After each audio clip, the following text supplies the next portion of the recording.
Wonderful. Well, welcome to another Triad InfoSec webinar. Today, our guest is Brad Grew. He runs Digital Meld. They are an AI/IT/pick his brain about everything AI type of guy. Him and Jason are going to take us through a presentation today on AI as it relates to business processes, how that interweaves with cybersecurity, and why you should be looking at this for your business. So with that said, if you guys would take a moment to introduce yourselves, we'll start with our guest, Brad. Let us know who you are and what you got going on, sir. Hey, yeah, my name is Brad Grew. I'm co-founder and CEO of Digital Meld. It's a technology startup here based in Houston, Texas. Between myself and my co-founders, we have nearly 60 years of enterprise level IT experience, so think global IT. We've been in two of the three of us have been in consulting for well over a decade now each, and so we've been in many organizations, seeing exactly how to run a technology business, how not to run a technology business. So we think that provides us with some pretty interesting insights to help other folks achieve their goals. Awesome. And I know you guys have seen Jason before, but give us a quick intro, sir, for those that are new to this webinar. Yeah, welcome everybody. My name is Jason Rory, founder CEO of Triad InfoSec. We are a cybersecurity advisory company focused around governance, risk management, and compliance services. We also offer vCISO services. We just help business leadership build, implement, and maintain cybersecurity programs throughout their business. So welcome. Look forward to it. Wonderful. And I'm Josh Watson. I am here to ask questions that you would probably ask because I do not have the expertise that these guys do. My job here is to kind of poke the bear a little bit and see what rabbit holes we can find that might be interesting for your business. So with that said, what is AI with a business process? The only thing I really know about AI is ChatGPT and Skynet. So can you help illuminate the subject a little bit and how this is affecting the market space? Right, so we'll jump into some slides in a minute, but I can give a quick synopsis. So basically, AI is not what you hear on the internet, what you hear on the news. The chatbots. That's the big shiny piece that everybody looks at because that's the new Google. You don't really need to go to Google anymore. You just go to OpenAI's chatbot and you just talk to it, and you get some better insights and things like that. And that is great for helping you centrally. But the problem with that is that is just coming from a centralized learning platform. So they've been training those models internally with their own tool sets, and you don't really know how that model is being trained. So from a business perspective, that's not really good, right? You only really care about the data that's relevant to your business. And so the whole point of artificial intelligence for business is that you're training it internally for your use cases and utilizing your data. And a lot of times you want to keep that data segregated from the public data, so you know that you're protecting your IP and you're protecting your internal information. And so that's where we help. We help build these tools and processes from that perspective to help streamline your operations. And so artificial intelligence, again, the big buzzword is always the chatbots, and that's an easy entry. That makes sense to a lot of people. It's very easy. Hey, you just go ask it a question, and it gives you an answer. You can even say, hey, talk like a pirate, and it'll reply to you like a pirate kind of thing. So that's the fun aspect of it. From the business aspect of it, though, it's all on your data. And your data is where your money is. That's where your power is. And I think a lot of organizations are finally realizing that, but that's how the Googles and the Amazons and the Microsofts of the world, and now the OpenAIs of the world, that's how they're making all their money, is with their data. And not just their data, but their customers' data, and learning from their customers' insight, gleaning insights and data points and metadata from their customers as well. Okay, that helps me understand a little bit more. That kind of clicks a few things in my brain regarding advertising, targeted marketing, business intelligence. But how does that relate to cybersecurity or data security, information security, Jason, as far as being able to compartmentalize some of that data? What effect does that have? Like Brad said, you have to be very careful what you ingest, into these LLM platforms. AI, is taking a pretty strong foothold in the IT/cyber industry. I've seen it's beginning to be built into platforms to where AI is not only your receptionist, where it can answer basic tech questions, open tickets, for your IT team, all the way up to potentially replacing help desk personnel. by being able to ingest the information from a trouble ticket and then be able to answer the technical requirements to resolve that case all through AI, resolving the need to have, a human doing that level one triage for IT issues. And then the same kind of going into the cyber world, there's a lot of noise about AI generated compliance documents, for, different type of regulation frameworks or self-assessment platforms like SOC 2, ISO. You could easily go into Chat GPT as an example, and like Brad said, ask it a question, it gives you an answer. You can type in, please generate an incident response plan for my business, and there you go.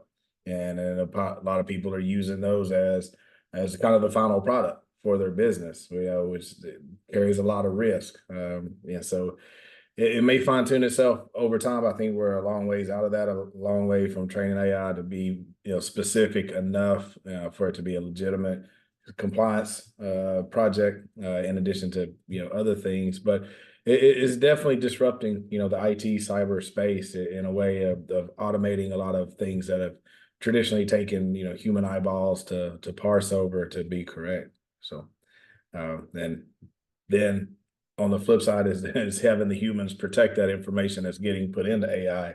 So it's kind of a full circle.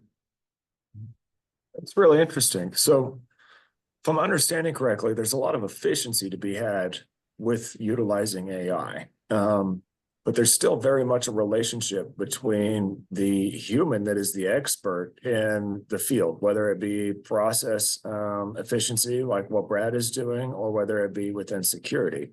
Can you guys speak a little bit to how that relationship coexists? If I wanted to build a incident response plan, what risk would I see by just putting something into Chat GPT and not knowing what to put in my business? And same thing with a process. If I wanted to look at, utilizing some of these business AI platforms and just bought a service, what effect does the expert have in the room versus the layman person trying to utilize some of these tools? Yeah. So, I tell people all the time, AI is a tool. It's not the answer, right? Like it's just a tool in your toolbox. You utilize it to improve your workflows, utilize it to improve your work life, you utilize it to free up time, but it's not the end all be all, and it won't do everything for you, at least not yet. We're several decades from that level of, the big thing is compute. There's not enough compute and electricity in the world actually to get us to that level yet. It's just not there.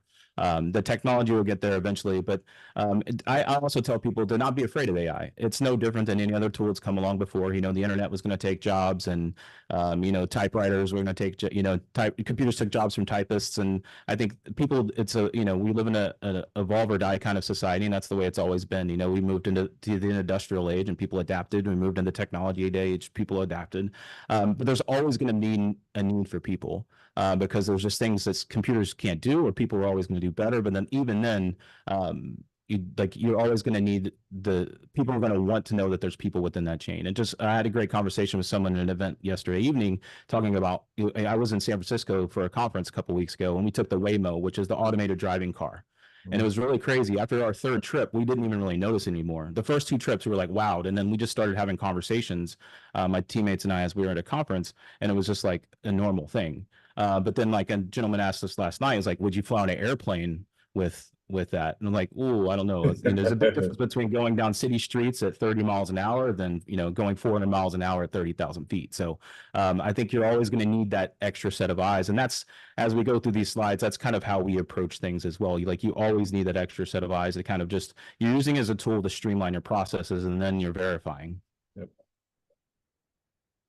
Yeah, I agree. What are your thoughts? Yeah, Jason. Yeah, no, I think Brad hit the nail on the head, and that's what I tell people as well. It is, a tool to make life a little bit easier. If we kind of go back to the incident response example, now can AI generate a base level template that makes your life a little bit easier, so you don't have to reinvent the wheel or start from scratch? Yes, absolutely. But it still takes the human touch to finalize the policy, because there's very, very specific information in that policy that's tied, to certain people within the organization, contact information, insurance carriers, legal teams.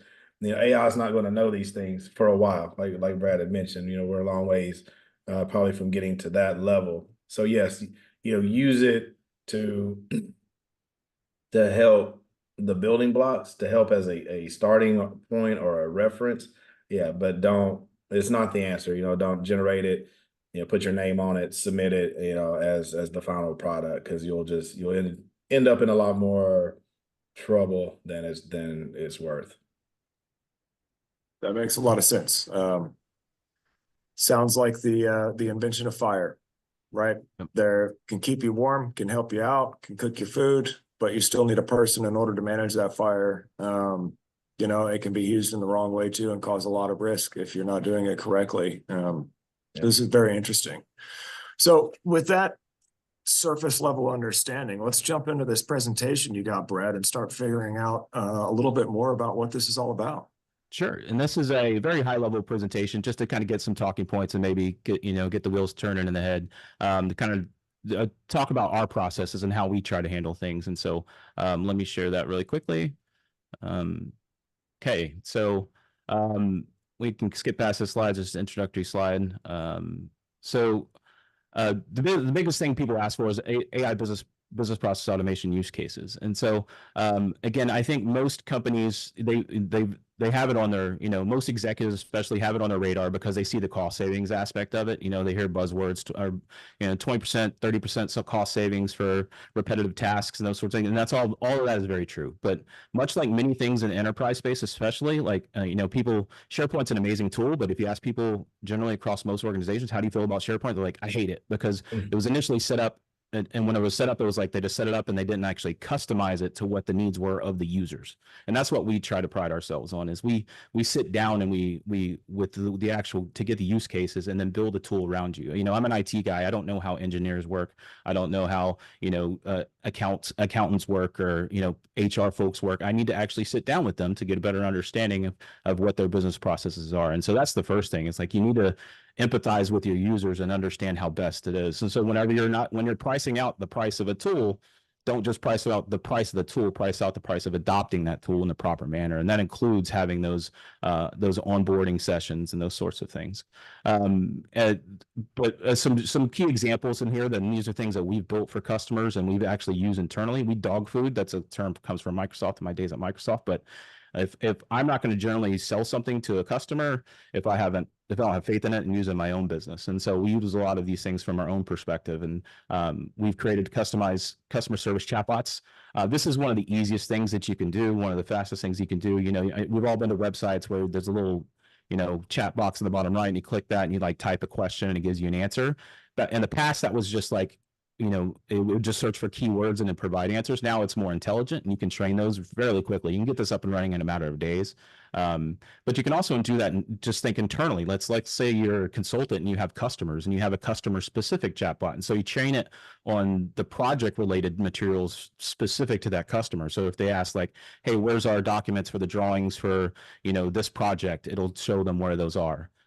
So that's where, again, it's all about training the AI to the specific data needs of either your internal uses or if I'm in a customer service business. So how my customers are actually going to utilize and interact with that. So again, as you go through these, these onboarding processes, you kind of keep those things in mind of how best to utilize those. Predictive maintenance, this is a huge one, especially, if the larger organizations, you already have monitoring tools in place, where's that data going and how are you going to glean insights from that data? If you have SCOM or SCCM or other monitoring and updating tools, they're dumping tons of data and that you can use to predictively analyze, over the last 6 months, how many servers have had bad hard drives or how many servers have lost connectivity or, how many network devices have gone down and those sorts of things. And over time, again, you're training the model with your internal data. It's going to able to give you some predictability on that and some insights and KPIs. And invoice processing is a huge one that we actually use internally. My mom has been in accounts payable at NASA for many years, and she just so this was one that was near and dear to me. I was able to say, hey, what would make it easier for you to, to process invoices? And so no longer are the days of having to like open envelopes and look at the invoice and all stuff, or just scan all the invoices in and via OCR. We're extracting all the data, and then there's the human there to validate that process. And then once once they validate it, they just hit a button that says this is validated, and they can actually have approval flows built in too. So you could have the frontline invoice, accounts payable person validate it once, and then it goes to their manager. Or you can have a threshold set. If it's over $1 million, it goes to this manager, and it goes up to a VP or something along those lines. You can add those processes in, and then once that's approved, then the automatic payment processing goes through. And then supply chain optimization. So we're working with a beer brewer, and one of the things we're building a POC them for is not just supply chain, but also manufacturing as well. And so anything with the SCADA systems, you're bringing in tons of data, right? And then from a supply chain perspective, you can hopefully predict out your demand and things of that nature going forward. So if in this quarter you sold, 1 million bottles of beer, with so much demand, what do you predict to be in the next quarter, kind of thing? Is kind of the analytics kind of you do that. Again, you're training on and the benefits of that's, inventory turnover reduces waste, efficiencies, and enhancing overall efficiencies in the supply chain, those sorts of things. Feel free to jump in with questions as I'm kind of going through these as well. Yeah. So, I mean, from what you've explained here and what's on this slide, it looks like there is a ton of efficiency increase in processes that already exist within a business. It's kind of the main goal of integrating some of these AI platforms into your current business model, right? I see, with customer service automation, there's not so much oversight, maybe more of a handoff once a customer gets a certain way down that, discovery process. Invoice processing is similar. I think supply chain management is very interesting as far as the different facets of that.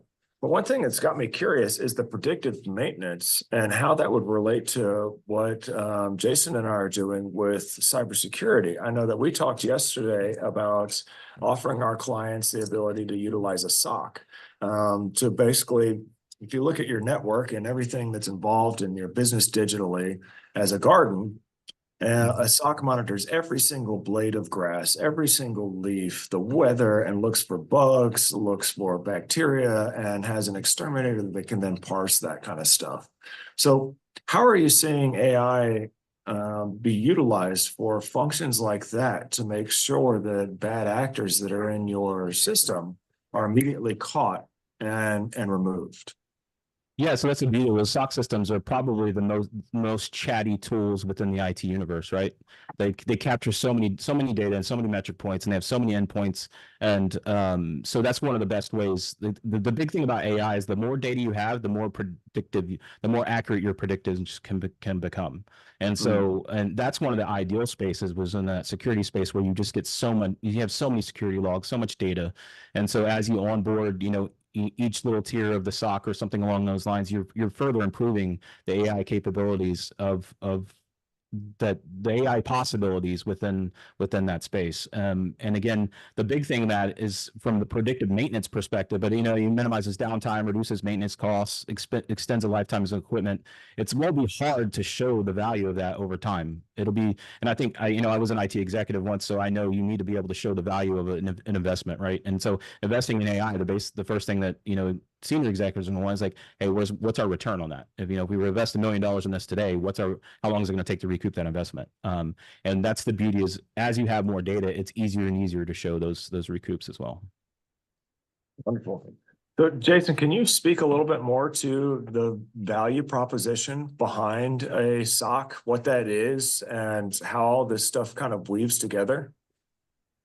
Oh yeah, I mean the value, kind of to echo what Brad said. Yeah, there's so many endpoints, so much data. I mean, if you're capturing logs from desktops, laptops, servers, network devices, firewalls, endpoint detection software, all of these logs are getting ingested, into a SOC, and then there's orchestration software behind it that can, take all this information and process it.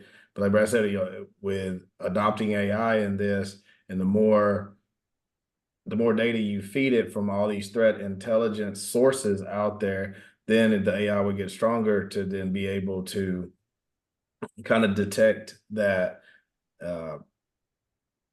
malicious or just, doesn't really seem right behavior, because there's a lot of behavioral analytics built in that you have to look for. And it's like, okay, well, this type of network traffic is not traditionally, happening at 3 o'clock in the morning. It's more of something that would happen during normal business hours. So you just take all of this information, and there's so much. That could be a whole webinar just around that. But yeah, ingest it, and then being able to then act on it. And I think that's where AI will be a key piece, is really either from the escalation point or even from the remediation point, be able to take those steps to say, okay, I see this type of traffic coming from the server. I know that, based on the analytics, that it is this type of threat that needs these type of steps done to either contain it or remediate it. And then AI could actually, over time, potentially log into systems and run these commands that would then in turn, kill or remediate the issue. So I think it's going to be interesting, over the next several years, from that perspective, when it comes to, the engineering and technical side of cyber, and, stopping and recovering from threats, all using AI versus, having a whole team of SOC analysts, doing this manually. Yeah, and as you said, you can add that human element, right? We would be like an anomaly detection. We would detect an anomaly. It would go to it trigger to a security engineer, and the security engineer could say, like, escalate. Okay, this is real, and so you don't have to like raise the red flag every single time or sound the alarms every single time, but you can add that level as well. Yeah, and I think that would be a huge benefit. As you know, from a SOC, there's a lot of white noise. There's a lot of false positives that you have to kind of weed out. So you're only looking for those things that are true, and then yes, like you said, get escalated to that senior engineer that can act on it. So yeah, great point.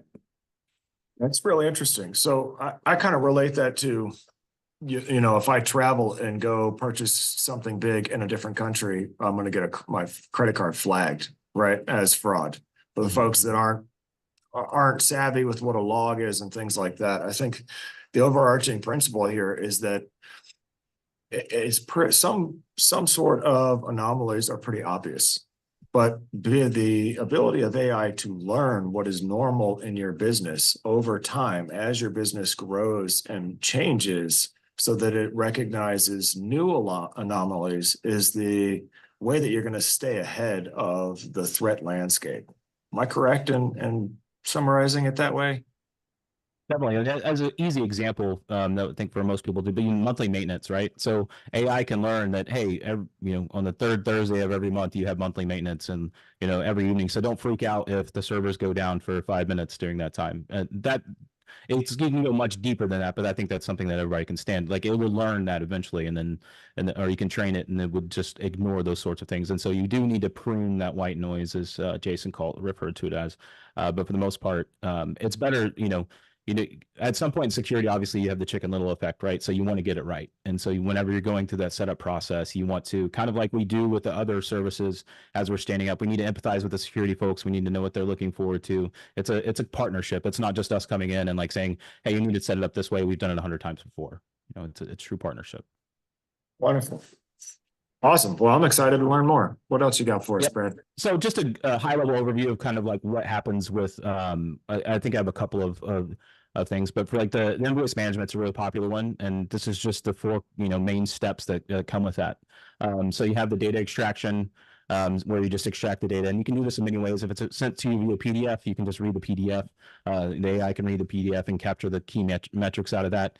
And then it cross-references like previous versions that were sent to it. It also cross-references any key data points that you internally set.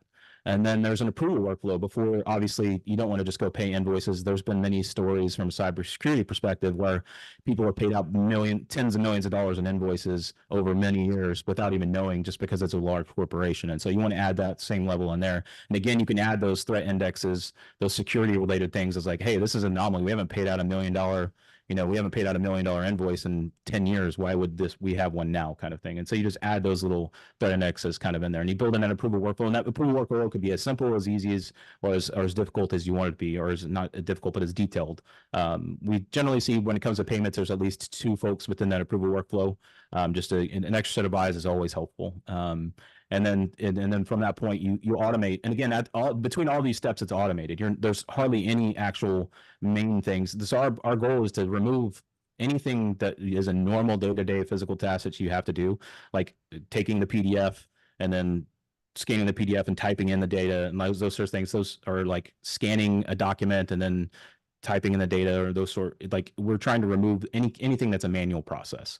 And we can do just about anything. And even if it's a system that doesn't have APIs, that isn't outside accessible, we have what we call Power Automate Desktop, where we can actually screen record our mouse clicks. And so if you just set up a dedicated PC to this, we can even, if you have some old 16-bit software that, you know, the guy retired 30 years ago, we can still automate some of that stuff. And from that perspective as well. And if there's not any questions, I'll just kind of go over the next use case. SCADA is a big one, obviously. I do have one question for Sure. you. You know, I know the hijacking of transactions is kind of interesting. And this makes a lot of sense to me as far as the AI being able to pick up all of the manual workflow here.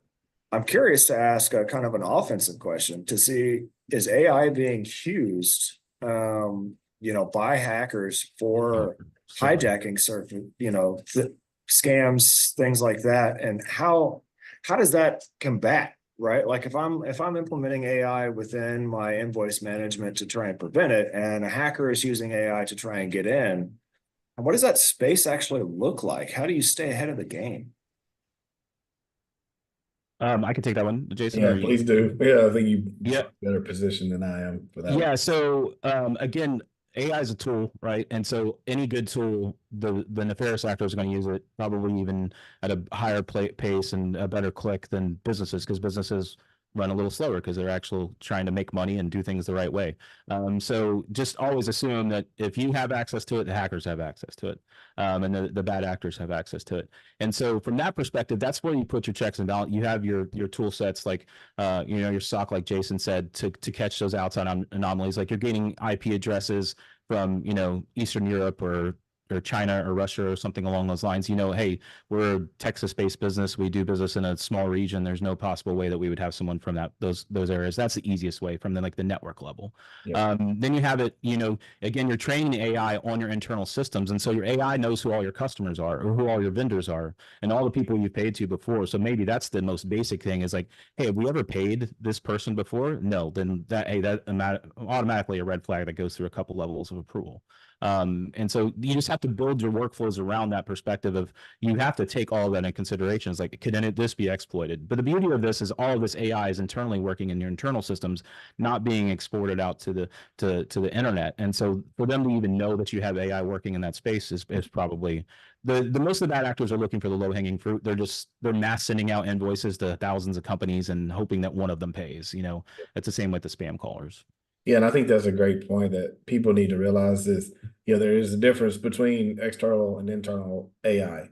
You know, so if a lot of businesses are out there using external AI sources, then yes, you may run into some poisoning, you know, of the results. So you have to be very careful of that. But yes, if you're doing all the learning on the inside and it's contained with only internal information and no external access where, you know, wrong information can be ingested, then, you know, that's definitely the way to go. So good. Glad you brought that up. We're a very detail-oriented company, and it's all about process, and it needs to be a documented process. And that's the biggest thing. And I think Jason's team helps out with that tremendously from a security perspective, is defining what your security processes are. And so like onboarding a new vendor, like paying a new vendor for the first time, there should be a documented process for that, that type of thing. That makes a lot of sense. Yeah. So having a dedicated process in place and making sure that that is rigorous and consistent is a big piece of the puzzle. And an advantage that AI can bring to bear is that it understands all of the details of that process. So really the the knowledge base from having learned all of that data over time gives your AI platform a large advantage in playing defense versus a hacker that's trying to use it offensively. Correct. Is that correct? Yeah, Okay. it's all the additional insights it has, basically, that gives it its power. Wonderful. This is really interesting. I'm looking forward to learning some more. Yeah, cool. So the next one, just another example of kind of what happens with like a SCADA system. And, you know, with manufacturing, and not just manufacturing, but anything that utilizes SCADA, from that perspective, again, it's one of those systems that just dumps out tons of data. And a lot of folks don't have insights into that data. They're like, the data's there, but we're not really utilizing it other than the fact that knowing whether it's working or not. And again, to us, that's lost revenue, that's lost understanding of like what you have. Especially when it comes to you know, process automation, predictive analytics, which we touched on. Fault detection is really big, especially from a manufacturing perspective. When your line's down, you have major issues, right? And so like you know, again, you collect and analyze the data, and then you do predictive maintenance by knowing like, hey, last time we saw this data, this anomaly, or these same data sets, this threshold was met, and this, you know, this conveyor went down or something along those lines. And so again, the longer it's within your environment, the more data it has, the better it's able to predict.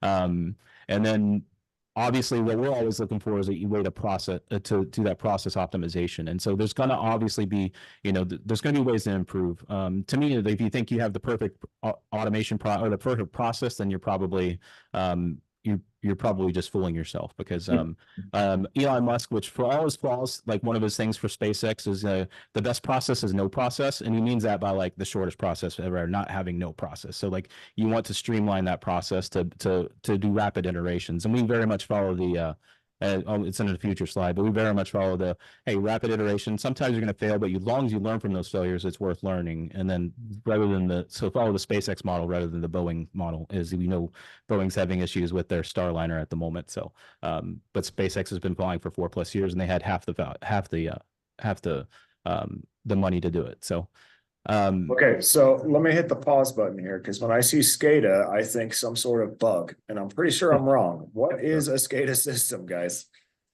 So SCADA is a supervisory control and data acquisition. So it's like a system that's made for that monitors manufacturing processes. Basically, you can plug and play and those sorts of things. Okay, so a SCADA system is something that manages and monitors the data for just manufacturing, or is it used across multiple platforms? What's the purpose of this specifically within a business model? Any kind of like heavy equipment automation. So again, like you have a truck that comes under that drops a load, that gets a load dropped into it, that kind of stuff. There's probably SCADA controlling the actual dropping of that load. Like, and again, you can add AI from that perspective. You have vision learning that won't drop a load until it confirms, you know, with the camera that, oh, there's a truck under it, you know, those types of things. So you can, with SCADA, you have what they call IoT, or Internet of Things, these IoT devices that are measuring things all over the place, which are also a threat index as well, because, you know, your IoT can be exploited as well. But, you know, IoT could be cameras, could be sensors, could be, you know, LiDAR or something along those lines. And so again, most of these manufacturers that have these types of devices, like measuring how much quantity of something to put in, you know, they have all those kinds of things going into place. And so the SCADA system kind of keeps track of all of that. Okay, that's very interesting. So Internet of Things. So devices that are connected to some sort of manual function, like a switch or a valve or a truck or whatever, that's connected to the internet for, you know, command and signal. So this brings me back to cyber a little bit. Jason, are you seeing that these things are getting hacked? For what purpose? How is that happening? Is it even a thing? Can you I mean, help me understand that? IoT is, you know, it depends on the infrastructure, right? I mean, the IoT devices are well known for being hacked because a lot of times the built-in security is lacking for the most part, but that's more of your off-the-shelf, you know, IoT devices that you may have in your home. These SCADA networks are completely different. These are some of the most secure networks for very, you know, for obvious reasons about the type of systems they control. So a lot of times, you know, you'll see these big manufacturing, oil and gas, you know, they're air gapped networks. They're not really even connected to the internet. You know, it's all internal. You know, they may be interconnected to these various devices for their given purpose, but there's no visibility into these things from the outside. You know, you still have insider threats to obviously worry about. disgruntled employees could do some damage on these type of systems. But they're pretty well protected for the most part. Okay. I don't even know what IoT device might I have in my house. Now you got me worried. Smart thermostat, Mhm. just any type of smart home Yeah. things that connect to your Wi-Fi, they're all IoT devices. Yeah, doorbell camera, same sort of thing. Exactly. They have those same sort of things, but internal to their systems. And again, most SCADA systems are, again, they're secure sites, most of them. Like you can't just like walk on. Yeah, So they have that perspective down really well. And that the beauty of it was with AI, not only we can run localized models as well. That's something we haven't discussed, but we can utilize, the OpenAIs and the Microsofts and the Amazons and the Googles of the world and utilize their models and their compute and those sorts of things. But you can also run localized models. And one word we really love is the open source models, because the open source models, how they're being trained. I don't know how Microsoft's training their AI. I know that they're training it and it's pretty good, but I also know I don't know the full, that's their IP. So they're not going to share that with the world. So we prefer localized LLM models or localized open source models, so we can actually control how we're training the data. Plus, that's the more cost effective as well. Generally more cost effective. Depends on how much compute you need, but for the most part, you're not licensing their AI. So you're utilizing a free AI, and then you're just using the hardware. You're going to maintain the hardware for that, whether it be in the cloud or internal. Okay, that makes a lot of sense. So go a little bit smaller, have a lot more control over what's going on versus going with one of the big players that may have something that's more advanced when you start off with, but you have very little control over the direction that it's going. Yep, and we're going to go over that kind of in the future slides is why that's important. So let's hit it. do it. There it is right there. Start small, but think big. That's the first thing. I've been saying that for many, many years. Start small, think big. And that should be in literally anything in the IT space. There's no reason to, swing for the fences every single time. The tools are too big. The IT departments are too big. There's just too much to know. One person can't know it all. So you start, what I generally do, how I start with someone, to even wrap their head around AI or automation is like, I sit down with the receptionist. I was sitting down with the receptionist at our customer 2 days ago. I was like, what's a pain point that's for you that you wish you could automate? And she goes, managing our conference rooms is a nightmare. And I go, well, that's really easy for me to automate. And she's like, well, since we moved to this new system, it's taken me, it's probably takes 10 hours of my week, like just managing conference rooms. I'm like, that's crazy. We can get that down to 10 minutes, And so we're going to improve. We'll do an automated flow where someone fills out a form via Power App or Microsoft Forms or something like that within Teams. And they say, I need this conference room at this time. And then it'll go check whether the conference room is available. And if it's not, it won't let them book it. And if it is, it'll let them book it. But then the automated approval, it's her going through and saying, I approve this, because sometimes there's more priority, right? So as an executive has like a customer meeting or something, they need access to a conference room over, the guys in IT just, spitballing ideas. And so start small, start like that. And like, that's the first thing I ask them. And everyone listening now has something in their life that they wish they could automate, the day-to-day working life or, even personal life. Start there. And then kind of move from there. And the same thing with AI, like we utilize that from the same perspective. Is start small, train the model, get a good working baseline. Because the big thing is you only have, one chance to make a good impression, right? And so if you, again, like I've used it earlier, but people hate SharePoint. Then I ask people, how's SharePoint? Oh, I hate it. And it's like, because you haven't used SharePoint the way it's meant to be used, probably would be my take. And again, if I have trouble selling you on a product, then it's my fault. I did a really poor job setting it up and selling it to you. And so AI is very much the same way. And if you have AI systems and you're not seeing value, then I would say, look back and reflect on, did you go through the proper process, and build upon those early wins once you have those, and then make use cases where they make the most sense. Customer service is a really easy one, like we've talked about the chat bots. Invoicing is another one where you can save time, because there's many use cases, and you can go search like AI invoicing, and there's tons of people that have proven they can do that. And then you solve the more complex problems and add more data and train more models and expand it over time. Awesome.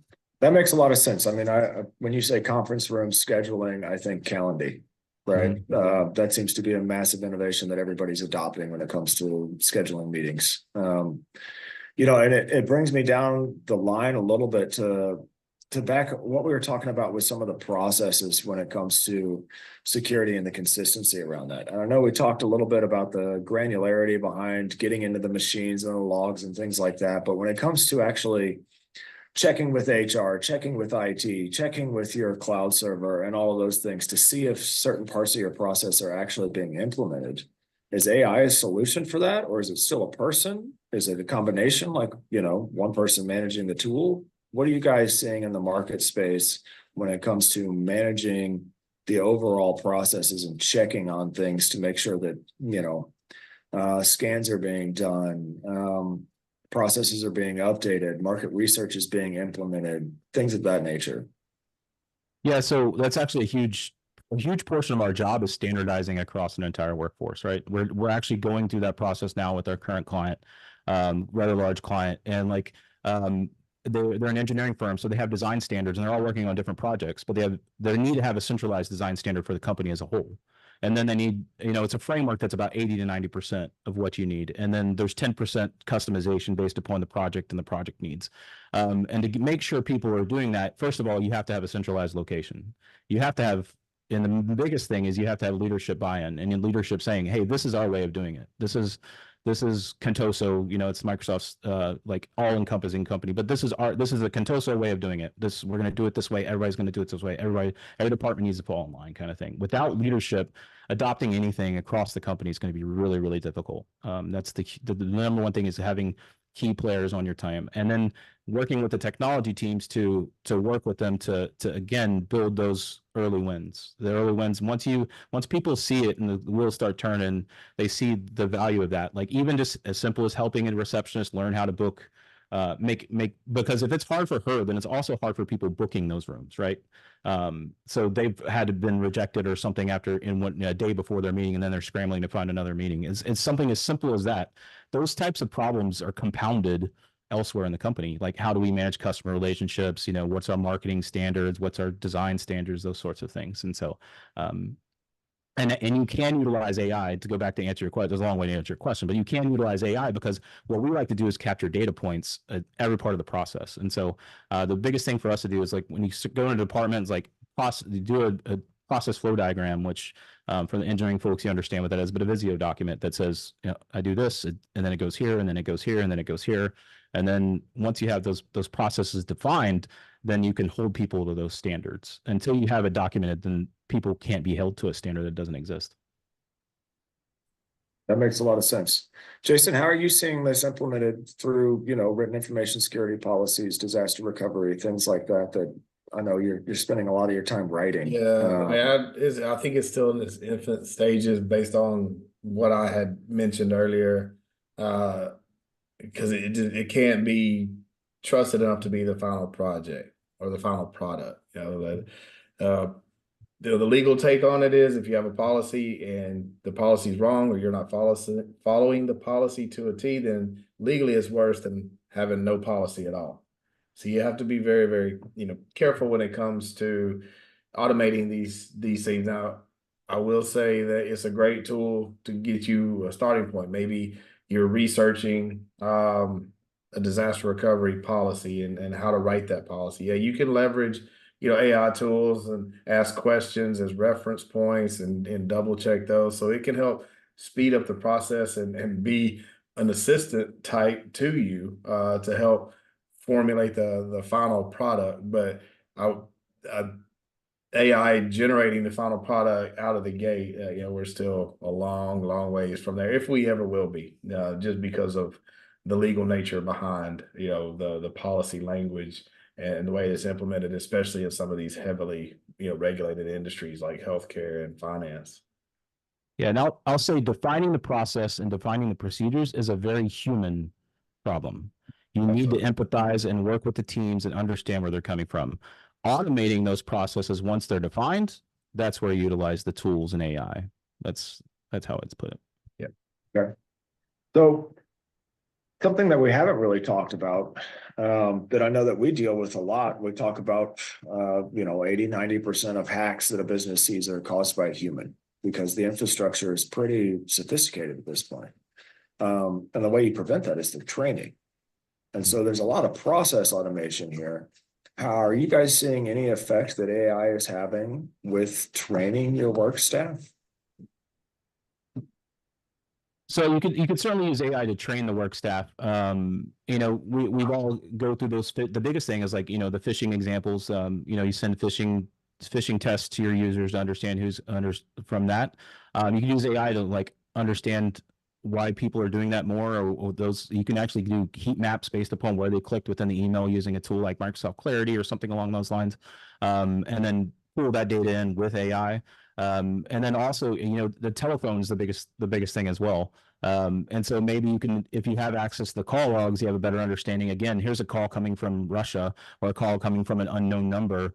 And if you have a connected telephone, voice VoIP system or something along those lines, you can ingest that data as well and learn more about why those things are happening. And again, maybe even add some kind of threat detection that or anomaly detection that says, hey, this number is coming from a number we don't know. Let's automatically reject it. The possibilities are kind of really endless as long as you have a connected system that understands, that has the ability to capture those types of metrics. If you have a classic telephone type system, it's going to be really tough. But that's always going to be, I think Jason probably agrees, the biggest threat's always going to be that telephone on the desk, I think. Yeah. Yeah, I fully agree with that. Why is that? I mean, from my perspective, it's the telephone puts you in touch with a human, and humans are easier to manipulate than computer systems. Yep. We're fallible, right? It's that easy. You can pick up the phone. I mean, it even has its own term. Everybody knows phishing is email, but vishing with a V is the term for basically hacking over the telephone. You pick up the phone, receptionist answers. There's all kinds of strategies you can use from a social engineering perspective at that point. You could just do a little bit of discovery, try to get the receptionist to name drop, one of the executives or maybe somebody in accounts payable. Then you can build a spear phishing or, type campaign towards that person.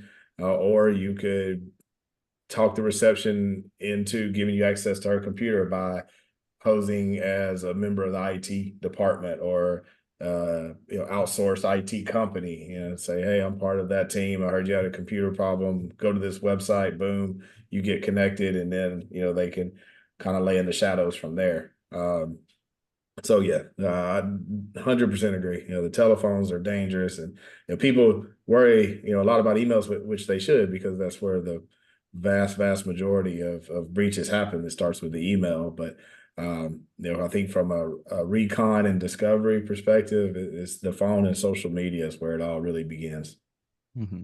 And that's where tools like, again, we're a Microsoft shop. That's what we know the best. We'll work with any tool that we need to, but like Azure, Microsoft Sentinel or their tools, like if you're a Microsoft 365, you have the ability to turn that on with one license. I don't think a lot of people know that, but if you have one license as E5, you can enable Microsoft Sentinel, and that gives you the logs. And once you have the logs, the endpoint protection logs that we have access to, you can train the model on those as well. And so you can get those,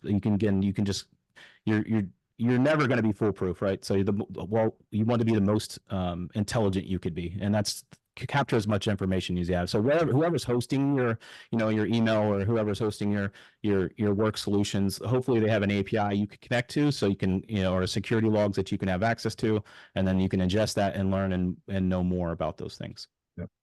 No, I agree, and I think if we look at this, I think my biggest takeaway is relating process automation and AI back to an exercise that I went through with my last business many years ago, before AI was like it is today. I got to a point running the business just from an overall business perspective. I just felt like I was taking on too many of these tasks, and the executive coach I had at the time said, okay, what I want you to do is, for the next week, write down everything that you do during the day for every day during that week, and then figure out what of those tasks could be delegated. So it's kind of the same theory, right? Is at the time they could only be delegated to a human because all this automation didn't exist. But now if you go through that same exercise and say, as a business owner, business leader, manager, I'm doing all these tasks that are really kind of taking me away from my core job, maybe as a leader, I'm losing time that could be focused on growing the business, growing profitability, whatever the case may be. Now you can take those tasks that, man, if there was a way to get these tasks off my plate, the business could be much more successful. I could be much more successful and more valuable in my role. Then you could take that list to Brad and his company, and they can use the automation and AI tools that exist in the market today to basically delegate all those tasks to technology and scale from there. So that's kind of, you know, the way I see things going. And correct me if I'm wrong, Brad, but is that a pretty good kind of takeaway? No, that's 100% it. Again, we call it process flows or whatever, but it's the same sort of thing. We just understanding the best thing you can do to prepare for this as well, to make sure you cut down the time for iteration, is just do the work that you just said. The same sort of thing. What can you delegate? But look at it from perspective. What can you what can you possibly delegate to automation? And what repetitive tasks do you wish you didn't have to do repetitively? You wish you didn't have to do manually. Those are the two biggest things. And someone who's really well versed in automation can look at pretty much any. There's not a whole lot of that we can look at and be like, no, we can't do that, because we have those tools to do the stuff manually if we need to. If it's a system that's offline, or just like, we have those tools. And if not, we see that as a challenge. We got to figure that out, because someone's probably figured it out. We need to figure that out. So I always Wonderful. think about the Field of Dreams saying, you know, if you build it, they will come. I think when it comes to process automation, I think if you build it, the efficiencies will come, and the scalability. Yeah, I think it's going to be a pretty exciting future for businesses of all industries. Awesome. Okay, guys, I got one kind of crazy question. I'm going to go out on a limb. Based on what you said at the beginning, Brad, you can make AI talk to you like a pirate. And then we kind of ended on some of these phishing scams. So I'm curious, if I am in China and don't speak English, can I take AI and say, listen in when I call this person to figure out what their voice sounds like, and then turn around and call everybody in that business and sound just like Patty McMillan from XYZ company, and start a phishing campaign that way? Yeah, deepfakes are a real thing. People are already getting fooled by deepfake videos from, like, just a politics and news perspective.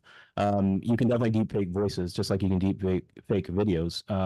So that's a possibility. The more you have out there. So that's something, again, you don't do anything on the phone. And it's the same thing with phishing, right? You don't click an email, and you don't confirm anything via email. You confirm with the person directly, or via a message or something like that. Yeah, again, that's something that needs to be trained, because that's just going to become more and more prevalent as time goes on. Yeah, I mean, I agree. And, from a phishing standpoint, with the new version of ChatGPT 4, they're getting to the point, if they're not already there, to do real-time language translation. So if you're in China and you don't speak English, then essentially AI can translate from Chinese to English in real time, using an American sounding voice. Exactly. Like, those tools are already out there. OpenAI is about to release. It was just delayed a little bit, but it's going to be even more realistic whenever they do it. Yeah. So I mean, it just goes back to the point. You got to be vigilant out there. You got to stop, slow down, check, verify, all these things, whether it's email, phone calls, social media, from a cyber perspective. But again, that's using the tools in a bad actor way, but there's so much benefit from using these tools in the right way.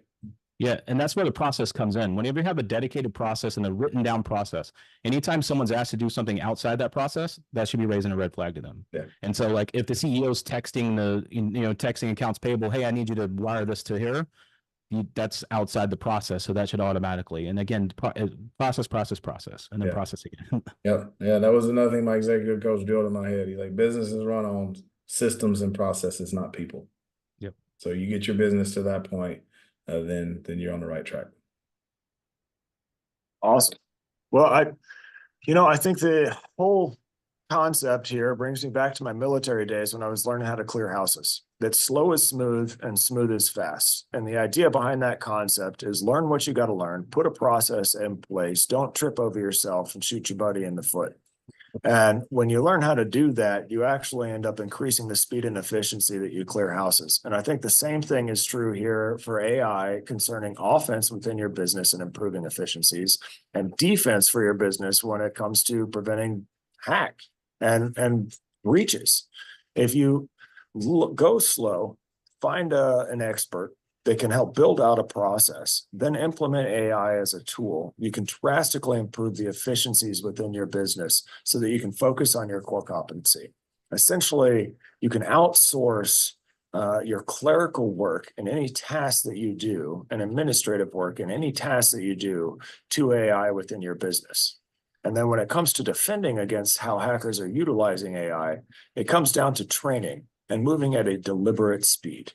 Don't be in a rush, because of being in a rush, as we like to say in the military, haste leads to waste. And I think here, the same thing is very, very true offensively and defensively. So if you've gotten something out of this video, we'd love to hear from you. Shoot us an email, hit us up on social media, visit Digital Meld, visit Triad InfoSec. We're here to help you guys out, answer any questions that you may have. I'd like to thank you both, Brad and Jason, for joining us today. This has been extremely informative for me, and I think our viewers as well. I look forward to continuing this conversation with you guys and learning more about how AI can help improve your business and make you more money and help you keep it when you utilize it for defense. Thanks, folks. Thank you. Thanks, Brad. Thanks, guys.